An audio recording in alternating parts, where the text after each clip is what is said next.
नमस्कार, आप देख रहे हैं इंडिया न्यूज। मैं हूं आपके साथ पराग गुप्ता। मध्य प्रदेश में उपचुनाव को लेकर तारीखों का ऐलान कर दिया गया है। उपचुनाव में सीटों की दावेदारी को लेकर प्रत्याशियों ने ताल ठोंकनी शुरू कर दी है।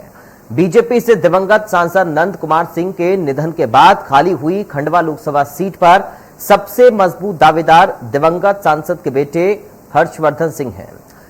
विधानसभा की रेगांव सीट पर बीजेपी का वर्चस्व रहा है। रेगांव से बीजेपी विधायक जुगल किशोर बाकरी के बेटे पुष्पराज और बहू वंदना दोनों प्रबल दावेदार माने जा रहे हैं।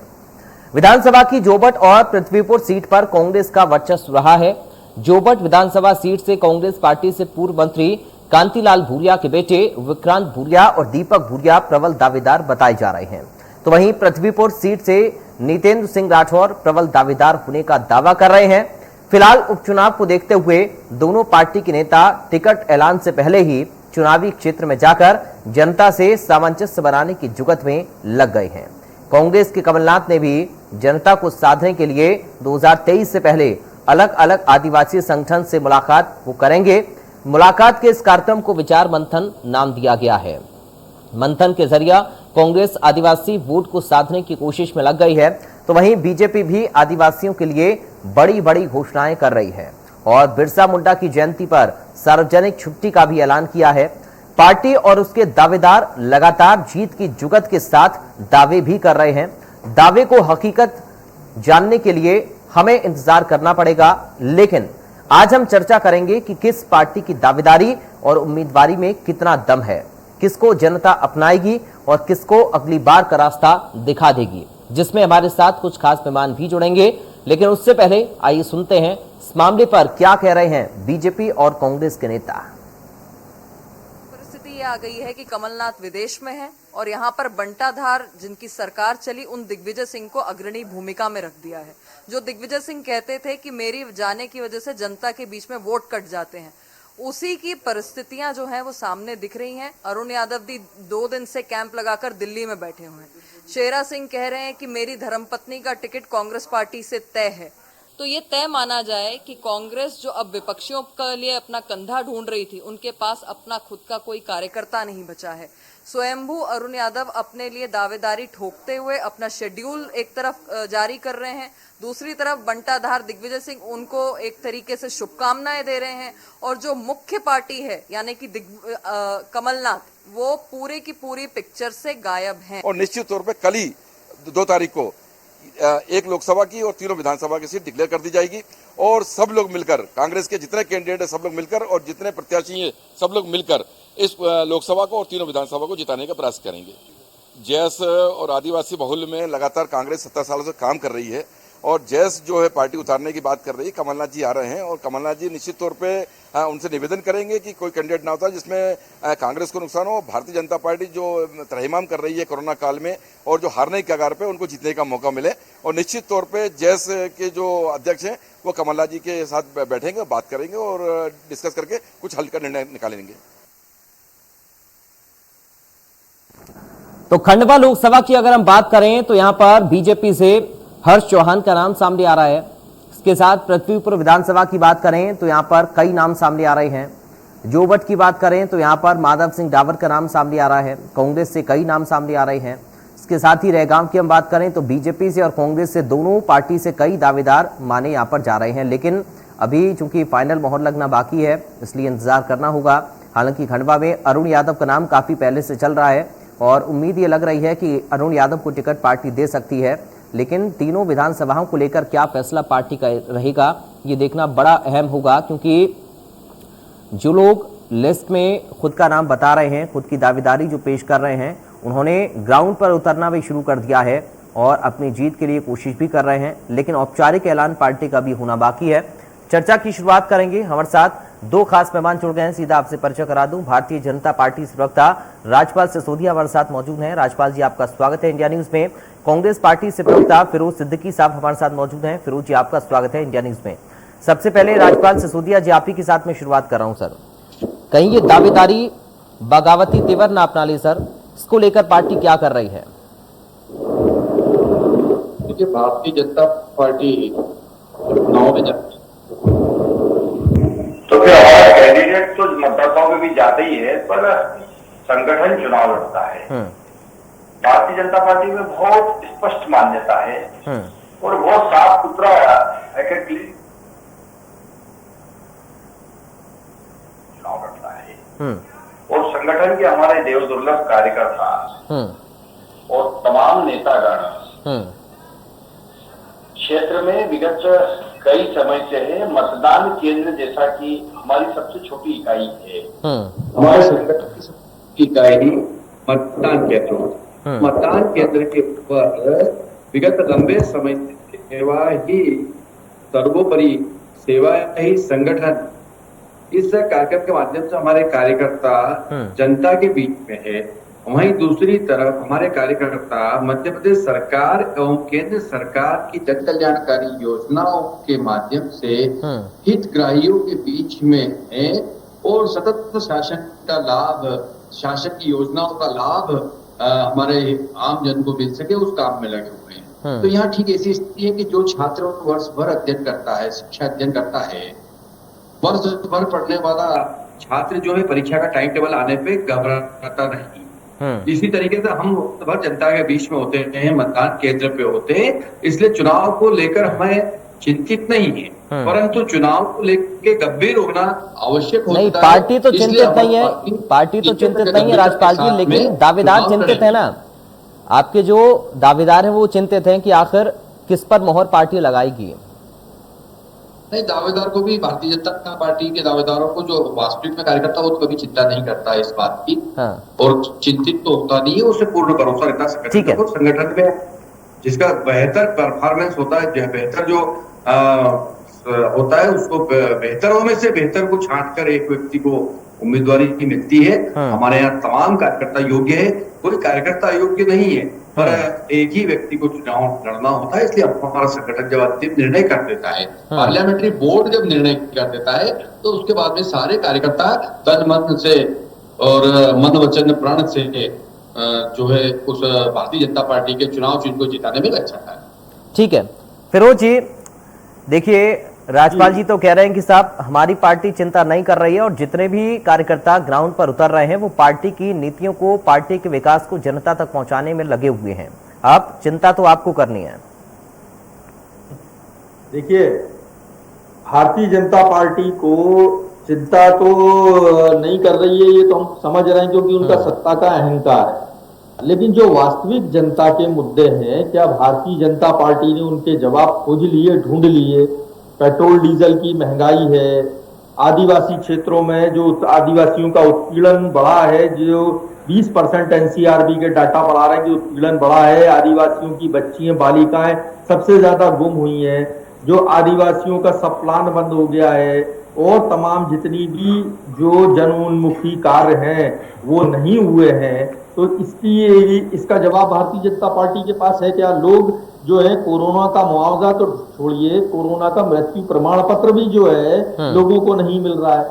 भारतीय जनता पार्टी ये तय कर ले कि महाराज भाजपा, शिवराज भाजपा, नाराज भाजपा, कौन सी भाजपा चुनाव लड़ेगी, सिंधिया सरकार या शिवराज सरकार, दोनों में से कौन सी सरकार की वो उपलब्धियां बताएंगी। यानी जो टोटल कंफ्यूजन है भारतीय जनता पार्टी में वो सामने दिख रहा है। कांग्रेस में कोई कंफ्यूजन नहीं है, हमने पहले ही तय कर लिया, पहले ही हमने इनसे पहले प्रभारी घोषित कर दिए थे अपने, जो एक नहीं कई राउंड के दौरे वहां कर चुके हैं। हमने पहले ही टिकटों का सर्वे करा लिया था। अब जब जैसे ही ये चुनाव आचार संहिता हुई है तो हम निकट 2-4-8 दिन के अंदर में हमारे टिकट भी सामने आ जाएंगे। और हम लोगों ने पहले ही लोगों को कह रखा है कि आपको काम करना है, आप सक्रिय तौर पे काम करिए, आपको नहीं दिया तो हम दूसरे को देंगे, तो वो आप भी काम में लगे रहिए, जनता के बीच रहिए। लेकिन चिंता तो दावेदारों की फिरोज जी यही है ना कि जो लोग काम पर उतर रहे हैं उन लोगों को उम्मीद है कि उनको पार्टी टिकट देगी, लेकिन निराशा तब होगी जब टिकट उनका कटेगा, और जब निराशा होगी तो फिर क्या होता है आप भी जानते हैं, मैं भी जानता हूँ, राजपाल जी भी जानते हैं। देखिए, जब समन्वय आप बना के बात करेंगे और समन्वय पार्टी का रहता है तो कोई दिक्कत नहीं होती। दमोह में भी हमारे पास कई सारे उम्मीदवार थे, लेकिन अब कमलनाथ जी ने सबको बिठाया, चर्चा की और एक नाम फाइनल कर दिया टंडन जी का, वो फाइनल हो गया। ऐसी अगर खंडवा है, जोबाटे, रहगांव है और पृथ्वी पूरे सब जगह बहुत सारे दावेदार हैं, लेकिन हम कमलनाथ जी जो है एक बार सोनिया गांधी जी जिस पर मुहर लगा देंगी, उसके बाद हम बैठ के समन्वय करेंगे, सब लोग मिलके काम करेंगे। ये तो एक पार्टी का अपना समन्वय होता है। टिकट तो मजबूरी है कि एक ही व्यक्ति को दिया जा सकता है, तो बाकी और दावेदार कई है कि हर कार्यकर्ता को अधिकार है या अपना टिकट मांगे, तो वो मांग रहे हैं, मांगते रहे। बात करना ठीक है। राजपाल जी कुछ कहना चाह रहे हैं आप? जी बोलिए सर। मैं ये कहना चाह रहा हूं कि फिरोज भाई ने भारतीय जनता पार्टी की बात कर ली, पर उनकी क्या तैयारी, उस पर कोई बात नहीं करी है। क्या टिकट वितरण के पहले अरुण यादव जी का क्षेत्र में जाकर दम ठोक देना और दौरे चालू करके चुनाव प्रचार एक वहां से शुरू कर देना, क्या आपने उनको टिकट दे दिया है?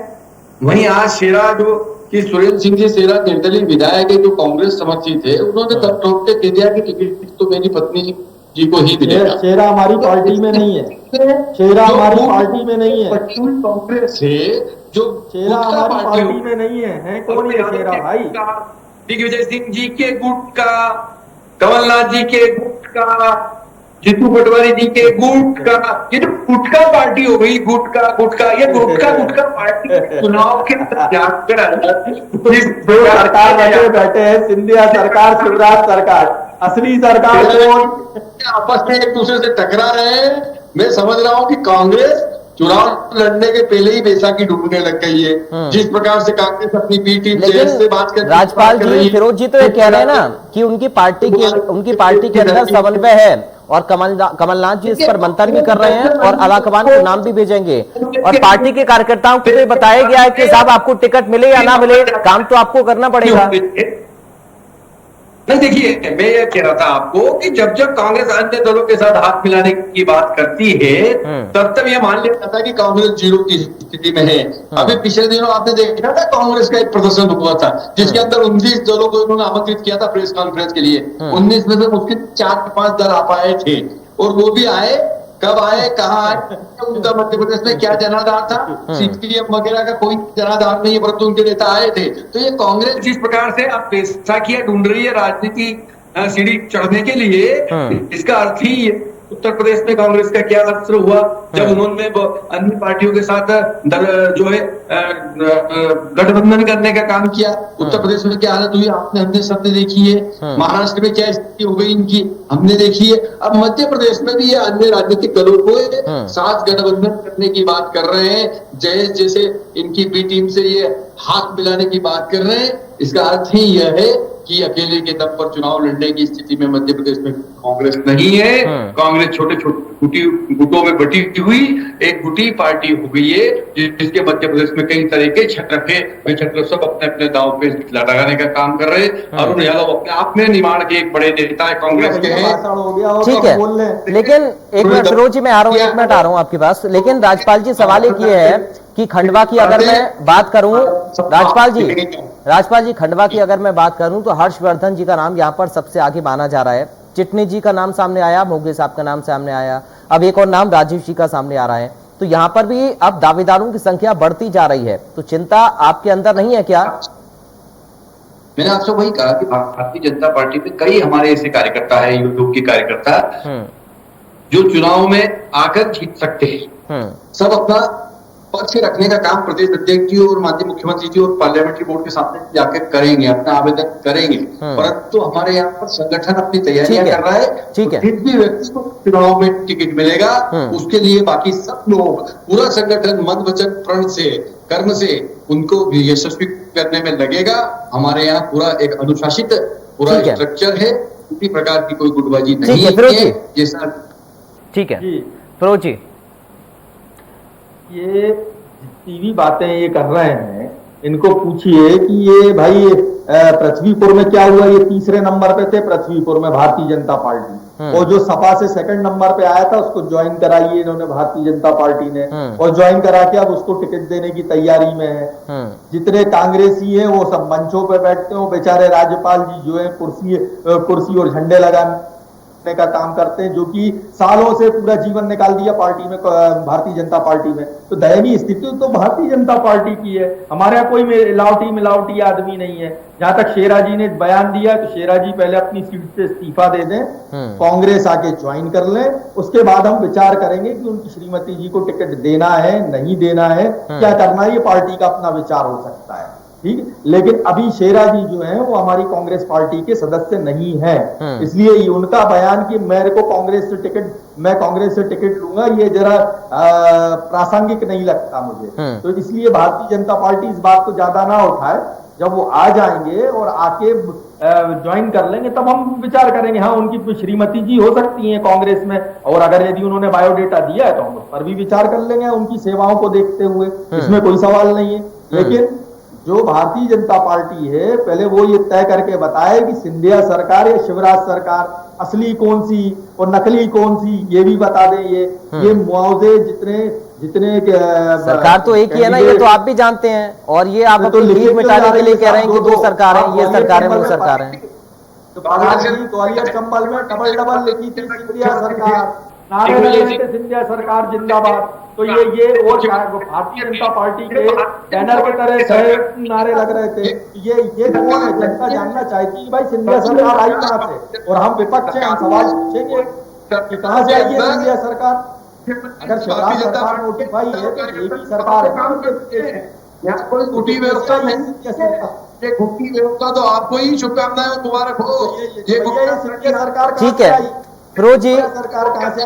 ठीक है फिरोज जी, राजपाल जी जवाब देना चाह रहे, एक बार सुन लेते हैं उनका।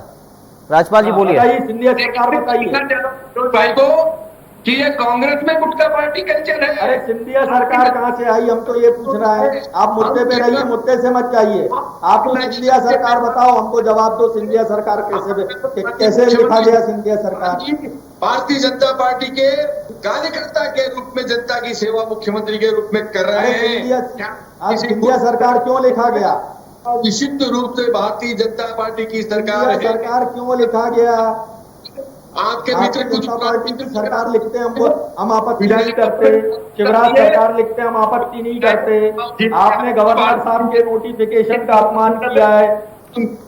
कोई किसी प्रकार का कोई उन पर लांछन आरोप लगाने की स्थिति नहीं बनती है। इसलिए नहीं बनती है कि उन्होंने भारतीय जनता पार्टी की विचारधारा रीति नीति को अंगीकार करने का सरकार कैसे लिखा? हम तो सवाल वो पूछ रहे हैं आपसे। इंडिया सरकार है क्या प्रदेश में? आप हाँ या ना में जवाब। एक मिनट सर, एक मिनट फिरोज जी, राजपाल जी एक मिनट। देखिए, अनुशासन की बात तो दोनों ही पार्टियां कर रही हैं, ठीक है सर, ठीक है। अनुशासन की बात तो दोनों ही पार्टियां कर रही हैं, दोनों ही पार्टियां क्या सभी पार्टियां अनुशासन की बात करती हैं। लेकिन सवाल आज हम उम्मीदवारों को लेकर चर्चा कर रहे हैं कि जितने उम्मीदवार सामने आ रहे हैं, जितने दावेदार सामने आ रहे हैं, आखिर मोहर किस पर लगेगी और किस तरीके से आगे पार्टी उनको निर्देश जारी करेगी। अब इसका सब इंतजार कर रहे हैं। जनता ये सोच रही है कि साहब उनके इलाके में आप कौन कौन लोग उतार रहे हैं मैदान में। सवाल राजपाल जी ये है, हम मुद्दों से भटक जाएं, इधर उधर की बातें करें, ये बेहतर नहीं होगा। मैं चाहूंगा उम्मीदवारों को लेकर, आज दावेदारों को लेकर ही आप लोग चर्चा करें। राजपाल जी। निश्चित तौर पर मैं आपकी बात को आगे बढ़ाना चाहता हूँ। 2-3 बातें बहुत स्पष्ट रूप से मैं आपको कहना चाहता हूँ। हमारे यहाँ निर्णय जो होता है वो पार्लियामेंट्री बोर्ड होता है उम्मीदवारी का। कार्यकर्ता जो भी उस क्षेत्र में काम करते हैं वो सब स्वतंत्र होते हैं इस बात के लिए कि अनुशासित तरीके से संगठन में अपनी बात को रखे। अगर उनकी कोई मंशा है तो मंशा से संगठन को अपने अवगत कराए। ये अपने एक व्यवस्था है इंटरनल। जैसे बाहर जाकर मीडिया के सामने या दम ठोक के कहने की बात नहीं है, जैसे अरुण यादव जी ने दोहरा शुरू कर दिया। इस कल्चर हमारे यहाँ एक बात। दूसरी बात, जो आप स्वाभाविक 2-3-4 नाम आपने पढ़ाए, और भी कुछ नाम हो सकते हैं। जो लोग भी वहां काम कर रहे हैं उनका सर्वे हो रहे हैं बाकायदा। संगठन अपने स्तर पर कई दूर उनके ऊपर विचार करेगा, विचार करके किसी एक व्यक्ति को उम्मीदवार बनाएगा। वो उम्मीदवार जो बनेगा उसके बाद में बाकी जो लोग हैं वो उससे भी काम करते हैं। हमारा कल्चर है, ये हमारी अनुशासन बद्ध कार्य पद्धति है और उस कार्य पद्धति के तहत हम काम करते हैं। हमारे यहाँ कोई गुटबाजी का स्थान नहीं है, हमारे यहाँ कोई व्यक्ति विशेष का महत्व नहीं है, हमारे यहाँ संगठन का महत्व है। और कैडर बेस होने की वजह से हम कार्यकर्ता आधारित दल होने की वजह से, केडर आधारित दल होने की वजह से हमारे यहाँ का कार्यकर्ता जो बूथ पे काम करता है वो देश का गृह मंत्री बन सकता है, जो पंचायत में जाकर काम करता है वो देश का प्रधानमंत्री बन सकता है। हमारे यहाँ पर किसी कार्यकर्ता को बड़ा नेता बनने के लिए, राष्ट्रीय अध्यक्ष बनने के लिए, प्रधानमंत्री बनने के लिए किसी परिवार में जन्म लेने की आवश्यकता नहीं होती। ठीक है, अच्छा एक छोटा सा जवाब जोबट पर भी दे दीजिए, अभी फिरोज जी भी यही सवाल उठा रहे थे। जी, जोबट पर डावर साहब तय हैं?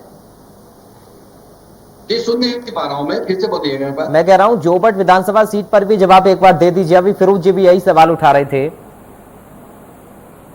जोबट पे निश्चित तौर पर भारतीय जनता पार्टी के कार्यकर्ता लड़ेंगे। ठीक है फिरोज जी, ठीक है, ठीक है, हमारी वो सीट फिरोज जी कैडर बेस्ड पार्टी है बीजेपी, और यहाँ कार्यकर्ता तो मेहनत करते ही हैं और उम्मीदवार के नाम भी सामने आ जाएंगे, लेकिन सवाल तो ये ना कि आप भी तो खुलासा नहीं कर रहे हैं। देखिए, हमारे यहाँ हम कमलनाथ जी ने स्पष्ट कर दिया था कि मैं जो है हाई कमान को हमने सूची बना के दे दी है। आज कल में 2-3 दिन के अंदर में सोनिया जी की मोहर लग जाएगी और उम्मीदवारों का ऐलान हो जाएगा। 2-3 दिन के अंदर में हम ऐलान कर देंगे। और हमारे जितने भी लोग दावेदार हैं सब फील्ड में काम कर रहे हैं। अरुण यादव जी भी एक दावेदार हैं, वो भी एक काम कर रहे हैं, कद्दावर नेता है, और हम लोगों ने मांग की है कि उनको टिकट मिलना चाहिए। बाकी निर्णय हाईकमान को करना है। और जहां तक वो प्रचार कर रहे हैं, घूम रहे हैं, तो वो वहां से सांसद रहे हैं, और वहां अगर वो घूम रहे हैं घूमेंगे। अगर उनको सोनिया जी टिकट देंगी तो वो चुनाव लड़ेंगे, वरना सोनिया जी जिसको भी टिकट देंगी अरुण यादव जी उस उम्मीदवार को जिताएंगे। इसमें कोई कंफ्यूजन जैसी कांग्रेस में कोई स्थिति ही नहीं है। जितने भी लोगों को चुनाव लड़ना है वो सब जनता के बीच काम कर रहे हैं। आज की तारीख में दौड़ भाग कर रहे हैं और उम्मीदवारी तय हो जाएगी, उसके बाद भी वो दौड़ भाग करते रहेंगे और घूमते रहेंगे और लोग कांग्रेस को जिताने का काम करेंगे। इसमें कोई परेशानी जैसी है नहीं। लेकिन मैं स्पष्ट कर दूं, कोई भी व्यक्ति कांग्रेस का निर्दलीय चुनाव नहीं लड़ेगा बागी होकर। सब लोग पार्टी के साथ एक साथ लामबंद होकर चुनाव लड़ेंगे और कांग्रेस उम्मीदवार को जिताएंगे। ठीक है राजपाल जी, एक फाइनल कमेंट आपको मैं चाहूंगा, खंडवा को लेकर ही आप जवाब दीजिए, क्योंकि देखिए हर्षवर्धन जी का नाम शुरुआत से आगे चल रहा है और ये भी कहा जा रहा है कि साहब सिंपैथी तो उनके साथ रहेगी। अब पार्टी क्या मुद्दों को भी लेकर आगे चल रही है? सवाल ये भी है ना कि आप सिर्फ प्रत्याशी नहीं बल्कि मुद्दे भी देखें। हम देखिए, मैंने जैसा बात को शुरू करी थी वहीं से मैं बात को समाप्त कर रहा हूं, इसी बात को दोहराते हुए कि हम कार्यकर्ताओं के आधारित राजनीतिक दल के कार्यकर्ता है। पार्टी की रीति नीति को लेकर मतदान केंद्र के इकाई तक हमारे कार्यकर्ता जा रहे हैं। हम मध्य प्रदेश सरकार और केंद्र सरकार की जन कल्याणकारी योजनाओं को लेके जाएंगे, विकास के मुद्दे को लेके जाएंगे। सरकार के साथ मध्य प्रदेश की उस लोकसभा क्षेत्र की जनता आए, ये आह्वान करेंगे। और जहां तक ये चुनाव की बात है, उपचुनाव की बात है, तो ये विपरीत परिस्थितियों का चुनाव इसलिए है क्योंकि हम ये चुनाव इसलिए कर पा रहे हैं कि हमारे बहुत लोकप्रिय नेता नंद कुमार सिंह चौहान जी को हमने कोविड के समय खोया है। उनकी समय चले जाने की वजह से ये उपचुनाव हो रहा है। तो सवाल हो जाएगी हर्षवर्धन जी जो कि वहां पूरा क्षेत्र संभालते थे, ऐसा नहीं कि हर्षवर्धन सिंह जी उनके बेटे हैं। हर्षवर्धन सिंह आज वहां पे भारतीय जनता पार्टी के नीचे से काम करने वाले कार्यकर्ता है। उस रूप में अगर उनका नाम भी सामने आता है तो मैं समझता कोई बुरी बात नहीं है। परंतु मैं नहीं कह रहा हूं कि उनके नाम पे मोहर लगाओ, मैं ये कह रहा हूं कि हमारे एक व्यवस्था है। ठीक है फिरोज जी, आपने जब उनका नाम लिया था फिरोज जी, लंबे समय तक बीजेपी के पास रही खंडवा सीट को जीतने के लिए क्या प्लान आपके पास है?